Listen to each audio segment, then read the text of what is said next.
하나님의 평화가 우리 가운데 또 우리 세계 각곳에 임하기를 축원합니다. 참 요새 전쟁의 소문이 끊어지지를 않고 자꾸만 확전의 소식이 들려와서 정말 이 땅에 평화가 필요하다 하는 그러한 생각을 하게 됩니다. 그러기에 여러분의 삶 속에 평화가, 여러분의 삶 그리고 가정에 하나님이 주시는 평화가 임하기를 축원합니다. 지난 주일이 무슨 날이었는지 아십니까, 여러분? 네, Father's Day였어요. 조금 아빠가 밀리는 것 같지만 그래도 사랑받을 수 있는 그런 날입니다. 여러분, 그날 아버지들, 자녀들로부터, 사랑하는 배우자로부터 식사 대접을 받으셨습니까? 네, 감사합니다. 네, 저도 그날 저녁에 식사를 대접을 받았습니다. 파더스데이에 식사를 대접받고 집으로 차를 몰고 가는데 신호등의 사거리에 딱 섰는데 한 사람이 현말을 들고 이렇게 걸어오면서 제 차로 다가오는 것이었어요. 그 사람 뭐 하는 사람일까요? 구걸하는 사람이었어요. 근데 그분을 보는 순간 이런 마음이 들었어요. 저 사람도 누군가의 아들이었고 누군가의 아버지일 텐데 하는 그런 생각이 들었습니다. 그래서 창문을 내리고 이렇게 돈을 건네 주었어요. 평상시 같으면 고민을 하죠. 내가 이 돈을 주면 저 사람이 마약을 사 먹지는 않을까? 혹시나 술을 먹고 또 알코올 중독에서 못 벗어나는 것은 아닐까? 고민을 합니다. 그리고 지나칠 확률이 많아요. 그런데 그날은 Father's Day잖아요. 그러다 보니까 그 사람을 보는데 누군가의 아들이었을 거고 누군가의 아버지일 수도 있을 텐데 하는 그런 마음을 들어서 그냥 지나칠 수가 없습니다. 여러분, 길에서 신호등에서 서 있을 때 누군가 구걸할 때 고민하십니까? 안 하십니까? 고민 안 하고 그냥 딱 적선을 하십니까?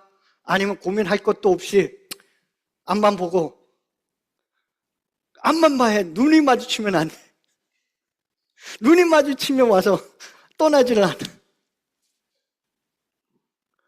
어떻게 하십니까, 여러분? 고민합니다. 많은 분들이. 특별히 우리 그리스도인들은 고민해야 합니다. 도와줘야 되나 말아야 되나 고민합니다. 우리가 예수님의 자녀이고 하나님의 자녀이기 때문에 그렇습니다. 이 고민하는 이유가요, 특별히 예수님의 비유 때문에 그런 경향이 있어요. 왜냐하면 예수님께서 부자와 나사로의 비유를 말씀을 하셨습니다. 부자는 날마다 호화롭게 살면서 자기 집 대문 앞에 있는 나사로는 그냥 쳐다보지 않았습니다. 예수님 그 비유에서 다른 말을 안 하셔요. 그냥 부자는 호화롭게 살았고 그 집 앞에는 거지 나사로가 한 대를 헛으며 있었다. 그러다가 둘 다 죽게 되어서 나사로는 아브라함의 품에 곧 천국에, 부자는 지옥에 갔다. 이걸로 비유가 끝이 납니다. 이 비유는 단순히 천국과 지옥, 부자는 지옥에 가고 가난한 자는 천국에 갔다라는 그런 말씀이 아닙니다.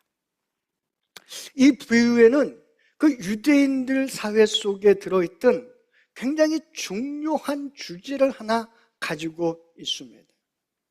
그 주제에 대한 깊은 가르침이 예수님의 부자와 나사로의 비유에 들어 있습니다. 그것이 무엇일까요, 여러분? 구제입니다. 남을 도와주는 것.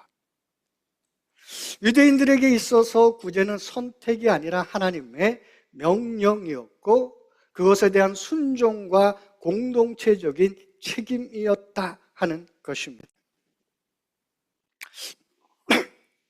가난한 자를 돕는 것, 그것은 하나님께 드리는 의로운 행위였다 하는 것입니다. 그런데 그 비유에서 부자는 그것을 철저히 외면했습니다. 유대인들에게 있어서 구제는 단순한 자선 행위가 아니었어요. 구제는 하나님의 정의를, 하나님의 의로움을 나타내는 그러한 것이었습니다. 그래서 유대인들에게 있어서 구제가 갖는 의미는 바로 의로움과 정의다 하는 것입니다. 바로 구제라는 원어, 스닥치카다의 어원은 공의롭다, 의롭다에서 왔습니다. 이는 구제가 단순히 자비나 동정심의 발로가 아니라 사회적 약자에게 마땅히 베풀어야 하는 정의로운 행위이자 의무다 하는 것이 들어있는 것입니다. 그러기에 하나님은 공의로우신 분, 의로우신 분이기에 그들의 백성들도 의롭게 살아야 한다는 것입니다. 내가 거룩하니 너희도 거룩하라. 이 말은 내가 의로우니 너희도 의롭게 살아라. 이런 말씀이거든요. 그래서 구제는 단순히 내가 적선하는 게 아니라 하나님의 의로움, 정의를 내가 내 삶 속에서 드러내는 것이었습니다. 두 번째, 이 구제가 갖는 의미는 세상 바로 잡기입니다. 티쿤 올람이라고 우리 유대인들이 이야기하는데 바로 세상을 바로 고친다라는 겁니다. 이는 개인이 세상을 더 나은 곳으로 만드는 데 기여할 책임이 있다라는 의미가 들어 있습니다. 그래서 이 구제는 이 티쿤 올람을 실천하는 중요한 하나의 방법이었다라는 겁니다. 사회 안에 있는 가난과 불의를 해소함으로써 세상을 더 정의롭고 온전하게 만들어가는 것, 그것이 구제였다 하는 겁니다. 세 번째로 이 구제는 권리와 의무였습니다. 유대 전통에 따르면 모든 사람은 구제를 해야 할 의무가 있다라는 것입니다. 그리고 또한 동시에 그 구제가 필요한 사람은 부끄러움 없이 구제를 받을 권리가 있다라는 것입니다. 그래서 사회 전체가 서로를 돌보고 서로를 부양해야 한다는 공동체 의식이 반영되어 있는 것이 구제입니다. 그리고 이 구제는 영적인 행위다 하는 겁니다. 단순히 물질적 나눔이 아니라 하나님과의 관계를 더욱더 깊이 하는 영적인 행위가 바로 이 구제 속에 담겨 있습니다. 그리고 다섯 번째로 하늘에 쌓는 보물이라 하는 것입니다. 구제는 이 땅에서의 보상이 아니라 하나님께서 기약하시고 하나님께서 갚아주실 것을 약속하신 것이다라는 겁니다. 그래서 구제는 하늘의 보물을 쌓아두는 것입니다. 마태복음 6장 4절에 보면 너 내 구제함을 은밀하게 하라. 은밀한 중에 보시는 너희 아버지께서 갚으시리라. 이렇게 말씀하고 있습니다. 그래서 구제는 보물을 하늘에 쌓는 것이다 라는 겁니다. 그리고 마지막 여섯 번째 구제는 하나님의 명령이자 계명이었다 하는 것을 잊어서는 안 됩니다. 곧 구제는 하나님의 명령이었기 때문에 그것은 선택 상황이 아니라 내가 꼭 해야 할 일이다라는 것입니다. 그리고 그것을 지킴으로 인하여 하나님과의 언약 백성으로서의 삶을 살아가는 것을 말하고 있습니다. 그러기에 부자와 나사로의 비유 속에서 예수님 아무런 말씀이 별로 없습니다. 어쩌면 부자는 그 나사로에 대해서 헐터하거나 그를 핍박했다라는 그런 아무 말이 없습니다. 그럼에도 불구하고 그 부자는 지옥에 갔습니다. 왜 그렇습니까? 구제가 갖는 의미가 바로 우리가 앞에서 보고 있는 것과 같은 것이기 때문에 그렇습니다. 그는 바로 그 사람에 대해서 무관심했습니다. 구제를 행하지 않음으로 인해서 하나님을 닮지 않았다라는 겁니다. 하나님의 명령을 어겼다 하는 것입니다. 한번 표를 보면요, 이 부자의 행동, 이 비유 속에 있는 것이 어떤 것이 있느냐? 의무와 정의라는 말 속에서 나사로를 보고도 아무것도 하지 않으므로 정의로운 의무를 이행하지 않은 죄가 있다는 겁니다. 그리고 티쿤 올람, 세상 바로잡기에 있어서 자신의 주변에서 발생하는 불의와 고통을 외면하고 자신의 안락함만을 추구한 죄가 있다는 것입니다. 그리고 세 번째, 이웃사랑, 나사로를 이웃으로 보지 않고 완전히 무관심하여 방치한 죄가 있다 하는 것입니다. 그리고 마지막으로 하나님의 명령을 철저히 무시했다라는 것입니다. 바로 그래서 나사로는 지옥에 가게 되었다 하는 것입니다. 그러면 이 구제에 대한 최소한의 하나님의 법, 그 계명이 기록된 성경 말씀이 있습니다. 그것이 신명기 14장 28절부터 29절에 나오는 매 3년 끝에 드리는 11조입니다. 우리가 한번 28절부터 한번 29절을 읽어보도록 하겠습니다. 같이 한번 읽어봅니다. 매 3년 끝에 그해 소산의 10분의 1을 다 내어 내 성읍에 저축하여 너희 중에 분깃이나 기업이 없는 레위인과 내 성중에 거류하는 객과 및 고아와 과부들이 와서 먹고 배부르게 하라. 그리하면 내 하나님 여호와께서 내 손으로 하는 범사에 내게 복을 주시리라. 아멘. 매 3년마다 드리는 그 11조를 모아서 성읍에 저축하여서 분깃이 없고 기업이 없는 사람들, 한마디로 얘기하면 땅이 없고 재산이 없는 사람들, 오늘날로 말하면 집이 없는 사람들, 그런 사람들을 위하여 그 돈을 쓰라라는 겁니다. 그럴 때 하나님께서 내게 복을 주시겠다라는 겁니다.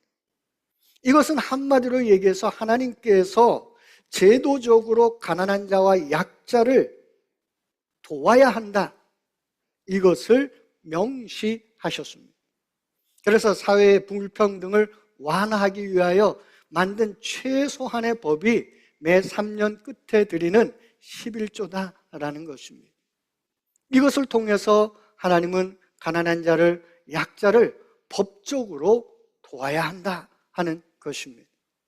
그것이 없다면 그것은 하나님의 자녀가 되는 그 길을 부정하는 것이다 라고 말씀하고 있는 것입니다. 11조 하면 또 다른 11조가 있습니다. 우리가 생각하는 그런 11조입니다. 민수기 18장 21절부터 24절 속에 있는 11조인데요. 앞서 매 3년 11조와 조금 겹치는 부분이 있지만 이거는 매년 하는 11조이기 때문에 다른 의미가 또 있습니다. 한번 21절과 24절을 같이 읽어봅니다. 내가 이스라엘의 11조를 레위 자손에게 기업으로 다 주어서 그들이 하는 일, 곧 회막에서 하는 일을 갚나니 이스라엘 자손이 여호와께 거제로 드리는 11조를 레위인에게 기업으로 주었으므로 내가 그들에 대하여 말하기를 이스라엘 자손 중에 기업이 없을 것이라 하였노라. 아멘. 한마디로 이 11조는 레위 자손들이 온 지파가 땅 분배를 받을 때 땅 분배를 받지 못했습니다. 그래서 그들은 삶의 터전이 없었다라는 거예요. 바로 그들을 위해서 11조를 하나님께서 드리라 그러고 그 11조를 레위 자손에게 주어서 그들이 생계를 유지해 나갈 뿐만 아니라 특별히 성막과 성전 봉사에 전념할 수 있도록 지원해야 한다라고 말씀을 하셨습니다. 그렇게 이 11조도 하나님께서 이 구제의 의미에서 보면 레위인들, 곧 땅이 없기에 땅을 일구며 살아갈 수 없었던 이들, 고아와 과부와 나그네와 같은 처지에 있었던 이들이 11조를 통하여 살아가며 성전에서 봉사할 수 있도록, 바로 그러한 일을 할 수 있도록 했다 하는 것입니다. 한마디로 얘기하면 사회적 약자를 돌보는 또 다른 구제의 한 형태가 바로 11조였다 하는 것입니다. 바로 그러기에 이것은 11조는 단순한 헌금 이상의 의미를 가지고 있습니다. 그것은 하나님과의 관계와 신앙의 표현과 공동체의 책임을 나타내는 그런 중요한 의미를 가지고 있습니다. 그래서 이 11조에는 이런 신학적인 개념이 들어 있습니다. 첫째로 11조는 하나님의 주권과 소유권을 인정하는 의미가 있습니다. 11조는 나에게 주신 모든 것, 모든 소유, 재산, 소득, 자원의 궁극적인 주인은 하나님이시다 하는 것을 고백하는 게 11조입니다. 그래서 레위기 27장 30절은 땅의 모든 소산은 여호와의 것이라 이렇게 말씀하며, 우리가 11조를 드림으로 인하여 내가 하나님의 주권과 소유권을 인정한다 하는 것입니다. 그러기에 바로 우리는 감사와 순종으로 11조를 드려야 합니다. 두 번째로 이것은 속죄와 헌신의 상징이다 하는 것입니다. 바로 11조는 단순한 경제적 의무가 아니라 하나님 앞에서 내 자신을 드리는 헌신의 행위로 간주됩니다. 바로 이는 예수님께서 바리새인들에게 11조를 언급하면서 정의와 자비와 함께 이 모든 것도 드려야 된다 말씀하셨던 것과 같습니다. 그리고 세 번째로 11조는 공동체적 책임과 나눔이 있습니다. 한마디로 앞서 말씀드린 것처럼 레위인과 고아와 과부와 나그네는 땅이 없었습니다. 한마디로 살아갈 그러한 토대가 없었다라는 것입니다. 그래서 바로 그들을 지원하고 그들이 살아갈 수 있도록 약자들을, 어쩌면 경제적인 약자들을 돌보아야 할 책임을 강조하며 하나님의 정의와 사랑을 실천하는 이런 공동체적인 책임과 연대가 이 11조 안에 들어 있는 것입니다. 그리고 마지막으로 네 번째는 바로 하나님과의 언약 관계다라는 것입니다. 바로 신명기 14장 23절을 보면 내 하나님 여호와를 경외함을 배우라 이렇게 말씀합니다. 그것은 11조와 관계에서 그 말씀을 하셨다라는 겁니다.